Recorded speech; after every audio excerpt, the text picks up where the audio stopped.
오늘은 우리가 시편을 보게 됩니다.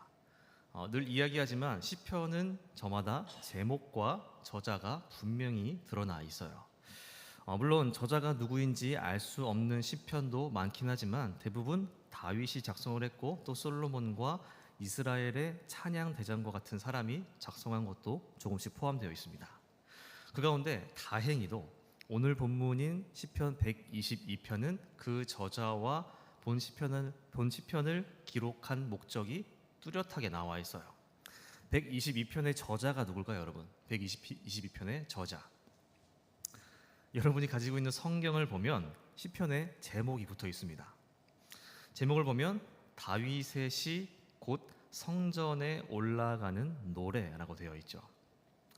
그러니까 122편의 저자가 누구예요? 다윗입니다. 다윗은 성전에 올라가며 노래를 지어 불렀던 거예요. 이처럼 다윗과 같이 성전을 올라가며 부르는 시를 시편에서 성전 순례시로 분류한다고 합니다. 시편에는 성전 순례시가 총 15편이 기록되어 있는데 그게 시편 120편부터 134편까지 분류되죠. 이 가운데 10편이 저자를 알 수 없고 4편은 다윗 그리고 1편은 솔로몬이 기록했다고 합니다. 어쨌든 오늘 본문인 시편 122편은 성전 순례시이면서 누가 작성했다? 다윗이 작성했다. 근데 여러분 조금 이상한 부분이 있어요. 뭘까요? 분명히 성전 순례시인데 다윗이 썼대요. 뭐가 이상하냐면 여러분 다윗 시대에 하나님의 성전이 있었을까요? 없었을까요? 없었어요. 다윗은 하나님이 거하실 성전을 짓고 싶어 했지만 하나님은 그것을 거부하셨어요. 대신 그의 아들 솔로몬이 성전을 짓도록 허락하셨죠. 그러니까 다윗 시대에는 분명히 하나님의 성전이 없었는데 다윗은 성전 순례시를 쓰고 있다라는 겁니다. 마치 천국에 가본 적도 없는 사람이 천국을 여행했던 노래를 쓰는 것과 같은. 그럼 우리는 이것을 어떻게 이해할 수 있을까요? 다윗 시대에는 성전은 없었지만 그와 비슷한 것이 있었어요. 뭘까요? 성막이죠. 다윗은 지금 성막이 그 역할을 다 하고 있지만 이후에 세워질 성전을 기대하고 바라보는 마음으로 노래하고 있는 겁니다. 그럼 여러분 이 순례라는 말은 뭘까요? 순례. 발음이 좀 순례라는 말은 정확히 무슨 뜻일까요, 여러분? 이 의미를 찾아보니까 여행입니다. 여행. 그런데 우리가 휴가를 즐기기 위해서 떠나는 여행과는 분명한 차이가 있어요. 순례는 곧 거룩한 여행, 영적 여행이라고 할 수 있습니다. 그러니까 분명한 신앙적인 목적이 있는 여행이라고 할 수 있어요. 가장 좋은 예를 들면 그 아브라함이 했던 여행이 바로 순례라고 표현할 수 있겠습니다. 아브라함은 여행을 하지 않아도 되는 사람이었어요. 그런데 어느 날 하나님이 그에게 명령하셨습니다. 창세기 12장에 보면 너는 너의 고향과 친척과 아버지의 집을 떠나 내가 너에게 보여줄 땅으로 가라. 아브라함은 이 명령을 따라서 굳이 가지 않아도 될 여행을 시작해요. 그 이유와 목적은 자신에게 없었습니다. 오직 하나님께 있었죠. 아브라함은 그 하나님을 의지하면서 순례의 길을 떠나게 된 거예요. 이처럼 이 순례라는 말은요, 거룩한 여행, 하나님과 함께하는 여행이라고 할 수 있는 거죠. 본문의 다윗은 이러한 마음으로 성전을 바라보면서 순례하게 됩니다. 그렇다면 오늘 본문에서 다윗은 이 성전을 순례하면서 어떤 이야기를 하고 있는 걸까요? 함께 본문을 살펴보면서 알아보겠습니다. 먼저 1절의 말씀 보겠습니다. 사람이 내게 말하기를 여호와의 집에 올라가자 할 때에 내가 기뻐하였도다. 이렇게 시작합니다. 여기서 여호와의 집에 올라가자라는 말은 예루살렘으로 순례를 떠나자는 말이에요.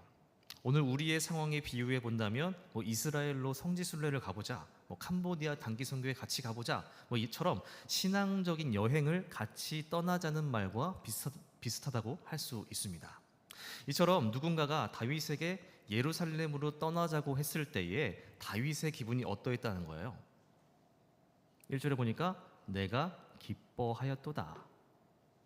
여러분, 다윗 당시의 사람들이 예루살렘에 가는 이유는요, 절기를 지켜야 했기 때문이었습니다. 그들은 1년에 총 3번 절기를 지키기 위해서 예루살렘에 가야 했죠. 결국 예루살렘에 가는 이유는 하나님을 예배하기 위함이었다는 거예요.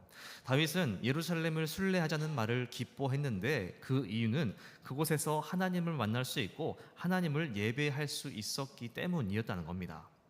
우리가 아는 것처럼 다윗은 하나님의 언약궤가 예루살렘으로 옮겨지는 것만으로도 춤을 추며 기뻐했던 사람이었어요.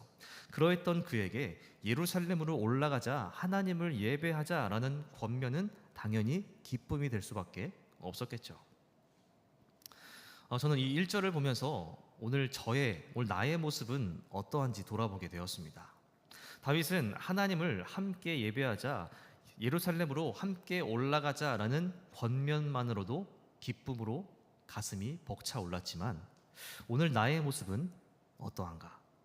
예배를 준비하고 말씀을 준비하고 또 교회에 나올 때의 나의 모습은 어떠했을까? 또 누군가가 오늘 나에게 함께 순례를 떠나자고 한다면, 또 누군가가 저에게 캄보디아 선교에 같이 가자고 한다면 나는 뭐라고 대답할 수 있을까? 이런 질문들이 떠올랐습니다. 여러분은 어떤가요, 여러분? 오늘 교회에 나오고 하나님 앞으로 예배하러 나오는 여러분의 마음은 어떠했습니까? 어떠한 마음으로 이 자리에 나오셨어요? 어떤 사람은 자신의 의지로 나온 사람도 있을 수 있고, 또 어떤 사람은 습관적으로, 또 어떤 사람은 맡은 일 때문에 나온 사람도 있을지도 모르겠어요. 또 어떤 사람은 누군가의 권유로 예배의 자리로 나왔을지도 모르죠. 이것이 잘못되었다는 것이 아니라 여러분, 우리의 모습이 어떠하든지 우리가 어떠한 마음으로 예배의 자리에 나와왔든지 자리를 지킨 그 자체만으로 하나님은 기뻐하실 거예요. 근데 여러분, 다만 그 자리에 나아가는 우리의 마음을 좀 바꿔보는 것은 어떨까요? 어쩌면 저 또한 어느새 습관적으로 또는 일 때문에 교회에 나오는 사람 중 한 명일지도 모릅니다. 근데 말씀을 준비하다 보니까요, 그 마음을 바꿔야겠다는 생각이 들었어요. 하나님은 내가 이 자리에 나온 것을 기뻐하고 계실 텐데 나는 늘 같은 마음으로 습관적으로 일적인 마음으로 이 자리에 나오고 있었던 것은 아닌가? 혹시 여러분 가운데 저와 비슷한 마음으로 예배의 자리에 나왔던 분이 계셨더라면 하나님께 나아가는 마음을 조금 바꿔볼 수 있게 되기를 바랍니다. 그렇게 조금씩 우리의 마음을 고정해 나갈 때, 교정해 나갈 때 우리도 다윗과 같은 기쁨으로 하나님께 나아갈 수 있게 되지 않을까? 이어지는 2절의 말씀입니다. 예루살렘아, 우리 발이 내 성문 안에 섰도다. 예루살렘으로의 순례를 기뻐했던 다윗은요, 이제 예루살렘 성에 입성했습니다. 그리고 그 감격을 토로하고 있는 거예요. 1절과 2절 사이의 시간차는 알 수 없으나 분명한 것은요, 다윗이 기쁨으로 단번에 예루살렘으로 입성했다는 겁니다. 우리는 때로 큰 기쁨에 취하면 앞뒤 상황 가리지 않고 그것을 향해 곧장 달려갈 때가 있어요. 예를 들면 저희 집에 아이가 처음 태어났을 때에 저희 어머니가 아기를 처음으로 마주하게 된 순간이 있었습니다. 저희 아기가 첫 손주라서 그날은 어머니가 출근도 마다하시고 아기를 보러 오신다는 거예요. 그래서 저는 그렇게 오셨는데, 말을 더듬네, 죄송합니다. 그런데 기쁜 마음은 알겠지만 오자마자 어떻게 하신 줄 아세요? 저는 쳐다보지도 않고 곧장 아내에게 가시더니 수고했다라고 하시더니 이제 곧장 아기를 보러 가신 거예요. 그러고는 2-3시간 정도 아기 곁에 머물러 계셨죠. 웃겼던 건 집으로 가기 전이나 돼서야 2-3시간이 지나고 나서야 제 얼굴을 보시고는 뭐라고 하는지 아세요? 피부가 왜 그러냐, 로션 좀 발라라. 그러니까 아기를 보고자 하는 마음에 제 얼굴은 쳐다도 안 보고 앞뒤 상황도 가리지 않고 가장 기쁜 것을 향해서 달려간 거죠. 어쨌든 여러분, 이처럼 기쁨으로 벅차 오르게 되면요, 앞뒤 좌우 가리지 않고 기쁨이 있는 곳에 단번에 달려가게 된다는 거예요. 그리고 그곳에 도착하게 되면 어떻게 될까요? 저희 어머니가 시간 가는 줄 모르고 두세 시간 동안 아이와 함께 계셨던 것처럼 감탄하며 그 자리에 머물고 그 자리를 지키게 됩니다. 다윗이 지금 그랬다는 거예요. 2절을 다시 보면 다윗은요, 그렇게 벅차오르는 기쁨으로 단번에 예루살렘에 도착해서 성문 안에 서 있었다고 합니다. 여기서 섰도다라는 말의 의미는 예루살렘에 도착한 다윗이 감격에 겨워서 그곳에 한참 동안 서 있었다는 것을 의미해요. 다윗이 예루살렘 순례의 시간을 얼마나 고대하고 기다렸던지, 그는 그 성문에 들어서자마자 가슴이 벅차서 움직일 수조차 없었던 겁니다. 3절입니다. 예루살렘아, 너는 잘 짜여진 성읍과 같이 건설되었도다. 예루살렘에 입성한 다윗의 기쁨은 뭐라 표현할 수 없을 만큼 컸던 것 같아요. 그는 벅찬 마음으로 성문에 서 있으면서 그 시선을 성벽으로 돌립니다. 그리고 그 성벽을 향해서 칭찬하고 있는 거예요. 아, 너 진짜 잘 지어졌다. 마치 어떤 건축가가 처음으로 설계를 맡게 되었는데 자신의 설계대로 지어진 집을 보고 있는 것 같이 감탄하고 있습니다. 사실 여러분, 건축가가 아니라면요, 건물이 어떻게 지어졌는지, 벽돌은 무엇을 썼는지, 또 뭐 짜임새는 어떠한지 무슨 상관이 있을까요? 성벽은 그냥 성벽일 뿐이죠. 혹시 여러분들 가운데 여러분의 집을 보면서 이러한 칭찬을 했던 사람이 있나요? 와, 벽은 어떻게 금도 안 가고 저렇게 튼튼하게 잘 지었을까? 천장에는 물이 한 번을 안 새네. 또 수도는 어떻게 이렇게 콸콸 나올까? 뭐 이런 칭찬. 집에 대한 애정이 있지 않고서는 대부분 이런 말을 하지 않을 거예요. 그런데 다윗은요, 예루살렘 성벽을 보며 칭찬하고 있는 거죠. 그렇다는 것은 예루살렘에 대한 애정이 담겨 있다는 것을 의미합니다. 남들이 봤을 때는 하찮게 보이고 또 큰 의미가 없어 보이는 성읍일 수 있지만 다윗의 눈에는 놀라운 하나님의 손길이 닿아 있는 성벽으로 보였다는 거죠. 그래서 성벽을 향해 칭찬하고 있는 거예요. 이어서 보시면 다윗은 예루살렘이 어떠한 곳인지 알려주면서 그 예루살렘의 영광을 찬양합니다. 4절의 말씀입니다. 지파들 곧 여호와의 지파들이 여호와의 이름에 감사하려고 이스라엘의 전례대로 그리로 올라가는도다. 앞서 말씀드렸다시피 이스라엘 민족은 1년에 몇 번 예루살렘으로 가야 했어요? 듣고 계시죠? 1년에 몇 번 예루살렘을 갔어요? 예, 3번입니다. 3번. 그거는 6월절, 맥추절, 초막절 이 3번 동안 예루살렘으로 올라와야 했습니다. 그 이유는 전례대로 하기 위함이었는데 곧 절기를 율법대로 지켜야 했기 때문이었어요. 각 절기를 간단하게 설명하면 6월절은 애굽에서 노예 생활하던 이스라엘 민족을 구원하신 하나님을 기억하며 감사하는 절기이고, 맥추절은 1년 중에 처음 익은 곡식을 거둔 뒤에 하나님께 드리는 절기입니다. 그리고 마지막으로 초막절은 이스라엘 민족이 광야 생활을 할 때 보호하셨던 하나님을 기념하면서 또 추수를 감사하며 드리는 절기이죠. 예루살렘에 있는 성전에서 이 모든 절기를 다 지킨다는 것은요, 결국 하나님과 이스라엘 백성들 사이에 통로 역할을 했다는 거예요. 감사를 드리는 통로, 제사를 드리는 통로의 역할을 했던 곳이 바로 이 예루살렘이었던 거죠. 이처럼 다윗은 예루살렘이 하나님을 예배하고 하나님께 감사할 수 있는 하나님의 영광이 드러나는 곳이라는 것을 알려줍니다. 이어서 5절입니다. 거기에 심판의 보좌를 두셨으니 곧 다윗의 집에 보좌로다. 다윗은 예루살렘에 심판의 보좌가 있다고 말하고 있어요. 그러니까 이스라엘 백성들이 예루살렘으로 올라와야 하는 두 번째 이유가 뭐냐면 이곳이 하나님이 통치하는 곳이기 때문이라는 거예요. 여기 보면 다윗의 집의 보좌라고 하고 있는데 이것은 하나님이 맡기시고 세우신 통치자라는 것을 의미합니다. 하나님은 다윗을 기름 부어서 왕으로 세우셨고 하나님의 공의로 그 나라를 다스리게 하셨어요. 이처럼 다윗은 예루살렘이 감사로 제사를 드리는 곳이며 하나님의 공의로운 통치가 이루어지는 곳이라고 말하고 있는 겁니다. 이렇게 예루살렘의 영광을 찬양하는 다윗은요, 이제 그 예루살렘을 위해서 기도하라고 권면합니다. 6절입니다. 예루살렘을 위하여 평안을 구하라. 예루살렘을 사랑하는 자는 형통하리로다. 예루살렘은 다윗과 이스라엘 백성들에게 있어서 영적 심장부와도 같은 곳이었습니다. 그러나 그곳에 평안이 없다면 누가 그곳에 찾아와서 제사를 드리며 감사할 수 있을까요? 다윗은 예루살렘의 평안이 곧 이스라엘의 미래라고 여겼던 겁니다. 예루살렘의 평안이 없다면 여호와 신앙은 흔들릴 수밖에 없었겠죠. 그렇기에 다윗은요, 지금과 같이 예루살렘의 평안이 있기를, 그것이 계속해서 지속되기를 위해서 간구하라는 거죠. 그리고 두 번째는 예루살렘을 사랑하면 형통한다라고 말하고 있어요. 그러니까 뭐예요?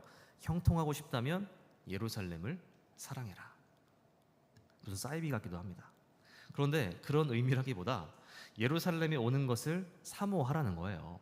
제사, 그러니까 하나님께 감사드리며 예배드리는 것을 습관적으로 하지 말고 어떤 과거로부터 내려오는 전통을 지키듯 행하지 말고 그 행위 자체를 사모하라. 그것을 진심으로 사랑하며 행할 때에 하나님으로부터 은혜가 내려온다는 거죠. 8절입니다. 내가 내 형제와 친구를 위하여 이제 말하리니 내 가운데에 평안이 있을지어다. 여러분도 아시겠지만 한 절 한 절이 좀 뜬금없습니다. 연결이 되는 듯 하다가도 좀 다른 말을 하는 것 같은 느낌이 들기도 해요. 다윗은 예루살렘을 위하여 평안을 간구하라고 하더니 이번에는 형제와 친구를 향해서 평안이 있을 것이라고 간구하고 있어요. 이것을 또 어떻게 이해할 수 있을까요? 여러분, 다윗이 6절에서 예루살렘의 평안을 위해 기도하라고 한 이유는 그것이 이스라엘이 온전히 하나님을 잘 섬길 수 있는 길이 되었기 때문입니다. 근데 여러분, 만약 예루살렘은 평안하지만 백성들에게 평안이 없다면 그것도 큰 문제가 될 수 있지 않았을까요? 예루살렘은 평안해요. 그런데 죄송합니다. 그런데 흩어져 있는 백성들에게 전쟁이나 기근이 있어요. 그렇다면 그들의 절기는 온전히 지켜질 수 있었을까요? 그런 의미에서 다윗은 자기의 형제와 친구들, 그러니까 이스라엘의 12지파 모두가 온전한 마음으로 하나님께 나아가기를 바라면서 그들에게도 평안이 있어야 함을 간구하고 있는 겁니다. 마지막 9절의 말씀입니다. 여호와 우리 하나님의 집을 위하여 내가 너를 위하여 복을 구하리로다. 마지막으로 다윗은요, 하나님의 집과 너를 위하여 복을 구하고 있습니다. 여러분, 여기서 너는 누굴까요, 여러분? 누굴까?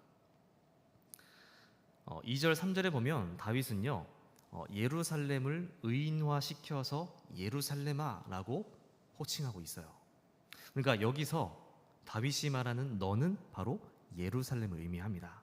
그러니까 다윗은 하나님의 집과 예루살렘을 위해서 복을 구하고 있는다는 거예요. 여러분, 어떻게 보면 하나님의 집이라고 하는 곳은요, 복이 필요 없는 곳일지도 몰라요. 예루살렘도 마찬가지죠. 하나님으로 인해 세워졌기에 이미 복이란 복은 다 받은 곳이라고 할 수 있어요. 그런데 그러한 곳들에게 다윗은요, 복을 빌고 있는 겁니다. 왜 이러는 걸까요? 그만큼 다윗은 하나님의 집과 예루살렘을 기뻐했고 또 사랑했기 때문입니다. 다윗에게 있어서 성전과 예루살렘은 특별한 의미가 있었던 장소였었던 거죠. 누군가에게는 그냥 벽돌을 쌓아놓은 성벽이고 또 누군가에게는 그냥 성문일 뿐이었지만 다윗에게 그곳은 기쁨이 벅차올랐던 곳이었죠. 다윗은 그러한 특별한 마음으로 하나님의 집과 예루살렘을 대했고 그렇기에 자신의 벅찬 마음을 표현하고 있는 겁니다. 또 여기서 흥미로운 부분이 뭐냐면요, 다윗은 하나님의 집을 표현할 때 우리라는 단어를 붙이고 있어요. 저 하나님의 집, 이 하나님의 집이 아니라 우리 하나님의 집. 여러분, 우리라는 말은요, 언제 쓸까요? 우리라는 말을 언제 쓰나요? 친밀한 관계 안에 내가 들어가 있을 때 우리라는 단어를 사용해요. 우리나라, 우리 교회, 우리 청년회. 친밀하지 않으면 우리라는 단어는 쓰기가 어렵겠죠. 여러분 가운데 일본을 향해서 우리 일본이라고 할 수 있는 분이 계신가요? 또는 뭐 북한을 향해서 우리 북한, 뭐 건너편에 있는 교회를 향해서 우리 교회라고 할 수 있는 분이 계세요? 그럼 가세요 그러면. 아 죄송해요. 즉흥적으로 한 거라서 진짜 가라는 얘기는 아닙니다. 어렵겠죠. 친밀한 관계 속에 있을 때 우리라는 단어를 사용할 수 있는 거예요. 누군가에게 하나님의 집은 나와는 상관이 없는 곳 또는 친밀하지 않은 곳이 될 수 있어요. 그러나 다윗에게 있어서 하나님의 집은요, 그 어떤 것보다 친밀한 우리 하나님의 집이었다는 겁니다. 여러분 정리하면 본문은요, 성전과 예루살렘을 향한 다윗의 마음이 잘 드러나 있습니다. 그는 하나님을 사랑하는 마음으로 성전과 예루살렘을 바라보며 순례의 길을 걷고 있죠. 여러분 다윗이 말하고 있는 성전을 오늘날로 말하면 무엇이라고 할 수 있을까요? 그 의미와 목적이 모두 같다고 할 수 없을지는 몰라도 그 성전을 오늘날로는 교회라고 말할 수 있을 겁니다. 이렇게 바꿔서 말하면 다윗은요, 교회를 사랑했고 성도들을 사랑했으며 하나님을 사랑하는 마음으로 교회를 향한 기도를 아끼지 않았다는 거죠. 그에게 교회는 나와는 상관이 없는 곳이 아니었고 언제나 나의 교회, 언제나 우리의 교회였다는 겁니다. 그래서 다윗은 성전을 위해 또 교회를 위해 기도하며 노래하고 있는 거죠. 그렇다면 여러분 오늘 저와 여러분들에게 있어서 서부교회는 어떤 교회입니까? 또 이 청년부는 어떤 청년부인가요? 다윗은 오늘 우리가 교회를 어떻게 대해야 하는지 잘 알려주고 있습니다. 하나님을 사랑하는 마음으로 교회를 사랑하고 또 성도들을 사랑하면서 기도하는 것. 여러분 저는 지금 교회에서 봉사 열심히 해야 하고 또 섬겨야 한다거나 정말 교회에 항상 머물러 있어야 한다는 것을 말하고 있는 것이 아닙니다. 예수님께서 교회를 사랑하신 것 같이 또 우리를 사랑하신 것 같이 교회를 사랑하고 나와는 상관이 없는 교회가 아니라 우리의 교회, 나의 교회로 여겨야 한다는 것을 말하고 있는 거죠. 혹시 오늘 우리가 이러한 마음으로 교회를 바라보아야 하지만 마땅히 그렇게 바라보아야 하지만 하나님의 사랑으로 세우신 그 교회를 나와는 상관없는 것으로 여기며 살아가고 있진 않나요? 어떻습니까 여러분? 여러분들에게 서부교회는 어떤 곳입니까? 그러한 우리에게 오늘 본문은요, 우리의 신앙의 여정 가운데 교회를 사랑해야 한다고 권면하고 있는 것이 아닐까. 남의 교회, 나와는 상관이 없는 교회가 아니라 우리의 교회, 우리의 청년부 삼아야 한다고 권면하고 있다는 것이죠. 내 몸 하나 사랑하는 것도 어려운데 교회를 어떻게 사랑하라는 건가? 뭐 이런 생각이 들 수도 있어요. 근데 여러분 우리가 올 한 해 함께 하기로 또 함께 지어져 가기로 했다면 이제는 한 걸음 더 나아가서 예수님이 교회를 사랑하신 것 같이 우리도 우리의 교회를 사랑하기로 또 세워가기로 결단해보는 것은 어떨까요? 그렇게 교회를 사랑하기로 또 교회를 나의 교회, 우리의 교회로 여기게 될 때에 우리가 조금 더 예수님을 닮아갈 수 있게 되지 않을까? 여러분 제가 최근에 한 청년을 만났습니다. 뭐 이 얘기를 하면 지 얘기 한다는 거 알 텐데 동의를 구하지 않았지만 그 얘기 하겠습니다. 드러나지 않을 거예요. 이 이야기가 저에게 귀감이 돼서 그냥 소개합니다. 어느 날 이 청년이 교회에 대해서 좀 고민을 하게 되었던 것 같아요. 그래서 어머니랑 신앙적인 대화를 하게 된 거죠. 그런데 그때 어머니가 그렇게 이야기해 주셨다는 거예요. 하나님의 계획 안에서 부모와 자식의 관계가 이루어지는 것처럼 선택하지 않는 것처럼 교회도 나의 선택이 아니라 하나님의 계획 안에서 함께하게 된 거다. 제가 정확히 이해한 것인지는 다시 한번 확인해 봐야겠지만 저는 이렇게 이해했어요. 그리고 동의가 되었죠. 저는 제가 처음 다닌 교회를 제가 선택하고 또 제가 사역하고 있는 이 교회를 제가 선택한 줄 알았습니다. 그러나 그 청년의 어머니의 이야기를 듣다 보니까 하나님의 인도하심이었다는 것을 인정하게 된 거죠. 여러분, 여러분과 예수 그리스도의 몸된 교회와의 관계는요, 다 이렇게 이루어진 것이 아닐까요? 내가 선택했다고도 할 수 있고, 또 어떤 분은 강제로 연결되었다고 여기는 사람들이 있을지 모르겠어요. 그런데 여러분, 교회와 여러분을 이어지게 한 것은요, 여러분이 아니라 하나님이십니다. 하나님은 어떤 이유에 의해서 여러분을 서부교회로 부르셨고, 여러분이 있는 교회로 부르셨고, 다부 청년부와 함께 하게 하셨다는 거예요. 지금까지 이 교회, 이 청년부가 여러분들의 교회, 여러분들의 청년부가 아니었다면 이제는 우리 교회, 우리 청년부가 될 수 있게 되기를 바랍니다.